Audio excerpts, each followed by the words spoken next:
Okay, welcome to this deep dive. Hmm. So you've brought us some really interesting materials today. Lecture notes, slides, all focused on medical emergencies, but specifically in like a healthcare setting. Hmm. Stuff for training dental assistants, maybe. That's right. And digging into these, our mission really is to unpack what these sources flag as common emergencies, Mm-hmm. why preparedness is just so critical, and what specific actions they actually lay out for handling things when they go wrong. And the sources, they kind of set the stage right away, don't they? With this idea that people are living longer. Yeah, exactly. Patients often come in with more complex health backgrounds, lots of medications. Absolutely. And the sources really hammer this point home that this complexity ramps up the risks during treatment. Right. So being able to spot an emergency and knowing what to do, like instantly. It's not just a nice to have. They frame it as completely essential. Okay, so let's unpack that preparedness piece. The sources seem to start with the basics, right? The health history. Yeah, and they're really clear. It's not just good practice. It's presented as medically and legally required. It's the absolute starting point, non-negotiable. And it's more than just handing over a clipboard, isn't it? The notes stress actually reviewing it with the patient. Yes, right there in the treatment room. Going through it together, checking if anything's changed, making sure it's accurate.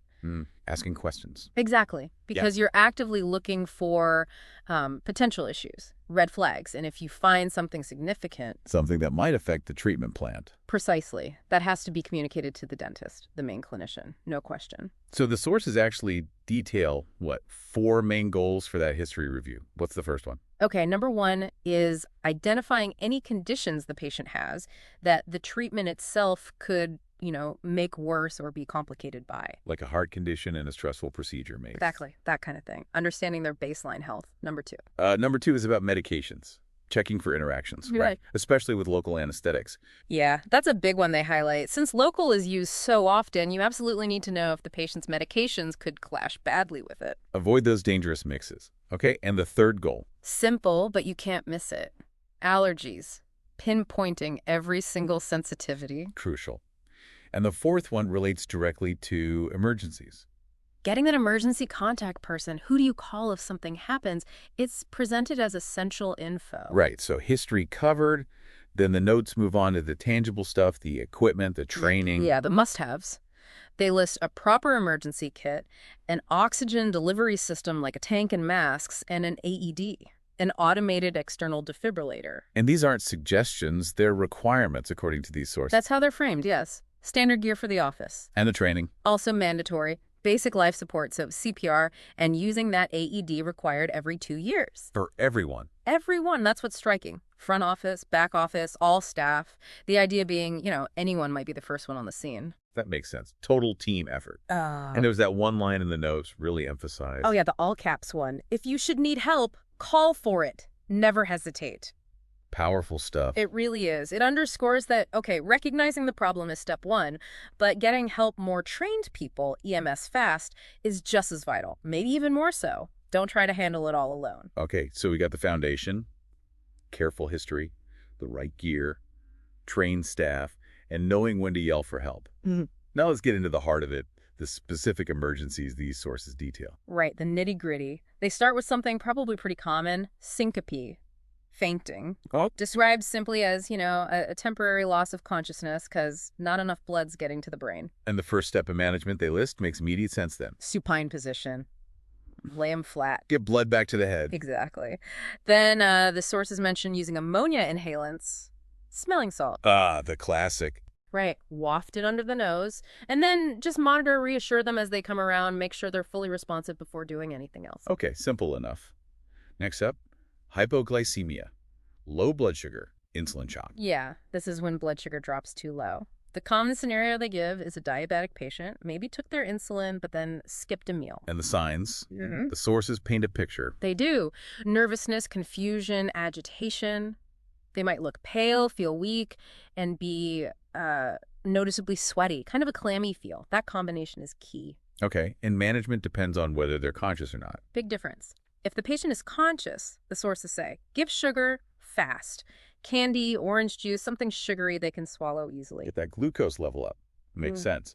But if they're unconscious... Totally different playbook. First thing, call EMS right away. Okay. Then get them into that supine position again. Provide basic life support CPR if needed. keep a constant eye on vital signs, and give oxygen. It's a much more serious situation, obviously. Clearly. Okay, shifting to breathing problems. Hyperventilation first. Often brought on by stress. Yeah. Right. Breathing too fast, too deep. The sources explain this blows off too much CO2, which messes with the blood's pH, causes alkalosis. And the fix is basically stop doing that. Pretty much. First, get them sitting upright. Then coach them to slow their breathing way down.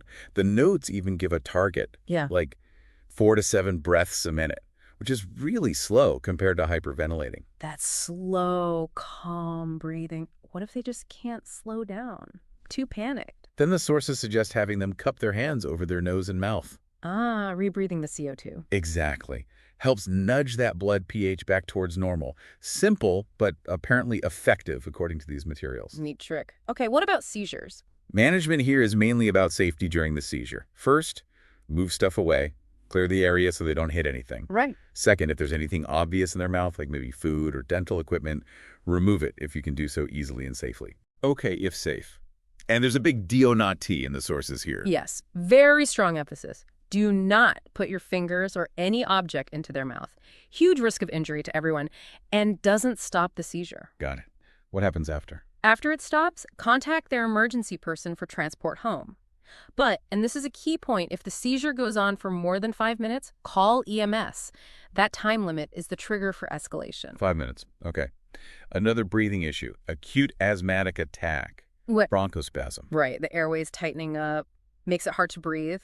The sources actually start with prevention here, sort of. How so? They stress that patients with asthma should always bring their own inhaler to appointments. Be prepared. Good advice. Definitely.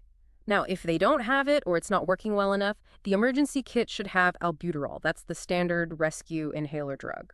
The instruction is 1 puff, wait 5 minutes, see if it helps. Repeat if needed, following standard protocols. But if the attack just isn't letting up, call EMS. Call EMS. Don't wait too long if the inhaler isn't working. Okay. Now for potentially the most severe reaction, allergy. Specifically anaphylaxis. Yeah, this is the big one. A massive sudden allergic reaction.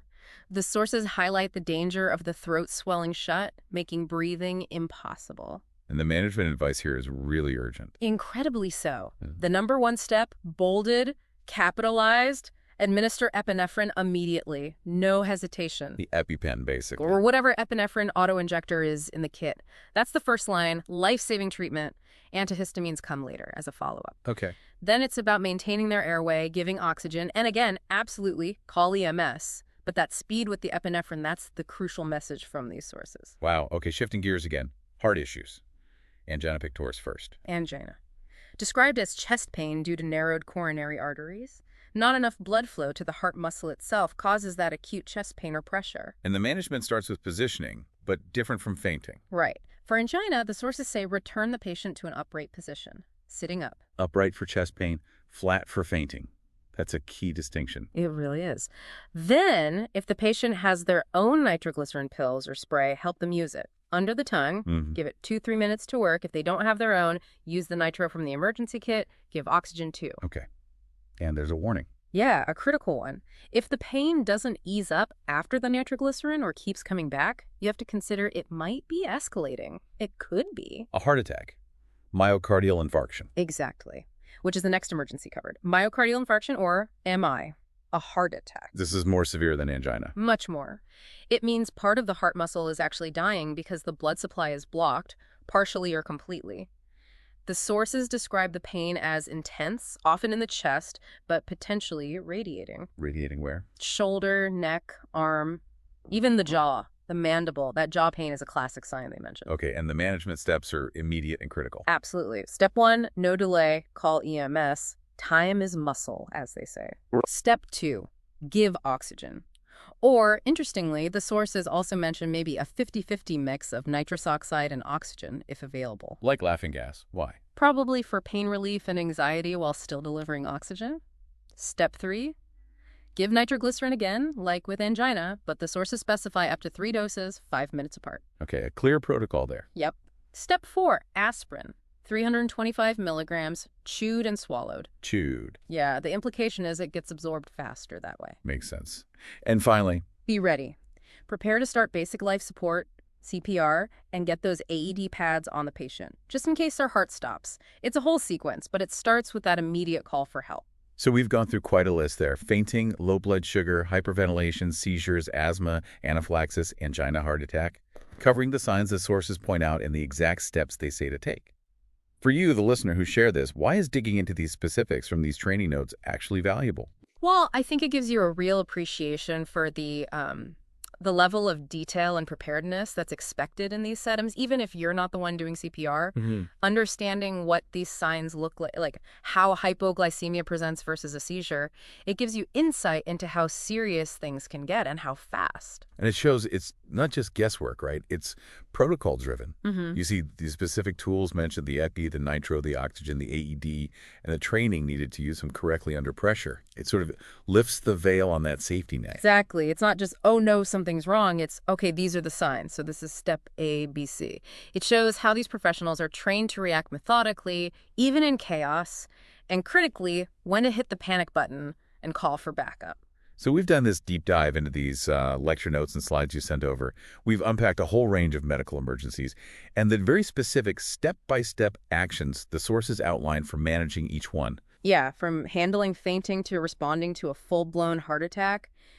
It's really practical, sometimes intense information, straight from how healthcare staff are trained. It really highlights how crucial patient safety is. It definitely shows that preparedness isn't just one thing. It's the history, the equipment, the training, all working together. It's a whole system, isn't it? A chain, like you said, where every link matters, especially when things get critical. Absolutely. And maybe here's a final thought, something these sources really bring home for you, the listener, to consider. Think about how those seemingly routine things, filling out that health form carefully, having that emergency kit tucked away, the AED on the wall, and crucially, having staff who not only know what to do, but are empowered and trained to recognize trouble and, without freezing up, know when to call for help. How all those pieces together form that absolutely vital shield against sudden, potentially devastating medical events.